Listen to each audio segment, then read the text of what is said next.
for her, ko sa Bird Society. Dito na sa elementary ko. Ulod ako ba? Bes, dako so?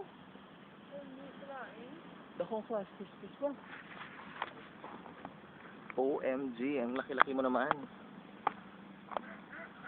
Nami tanawon lang gano'n, dako klase ano oh. Eagle. Dako ba? First time ko makita. Dead na to guro ya. Hindi ka naging nag-migrate na to. Philippine serpent. Why sila buhaya? May harap ko na siya, di ba?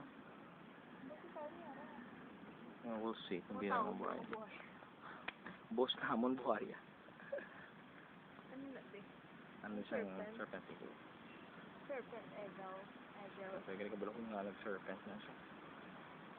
Hi! Hello! Ako lang yung nagsapak ng gas. Ari na siya.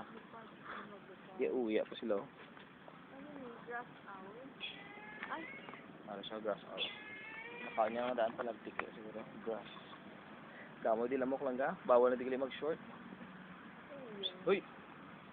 Uy! Oo, naman yun. Huwag isapak ba? Oo, gusto ko pa yung mga hita. Kami gusto niya. Hindi mo ito na tanong sa pizza. Itong gwardiya rin naman. Siguro. Bak! Dito sa likod siguro, reforestation. Siguro. Hari siya. Dako, ang hornbill. Mayari pa na siguro mo. Natandaan ko na din yung area. Mayari pa na karangga. Punta? Ano na da? Be? Hi! Hornbill. Billhorn. Press block boxing nagliga ng gambas siya. Wow! My boy! Makuto ko. Next year, wala na eco garden. Dalo na sila kuno sa Himamaylan. Siling sa security guard. Nasaylo ng buhaya. Tapos, inita lang yun na matamat na pang saylo sa Himamaylan. Tingmay na. Why na mo sila tanan sa Himamaylan. Wala na sa... Why na the animals. May ano ko doon. Doon nila sa picture. Ay. Ano?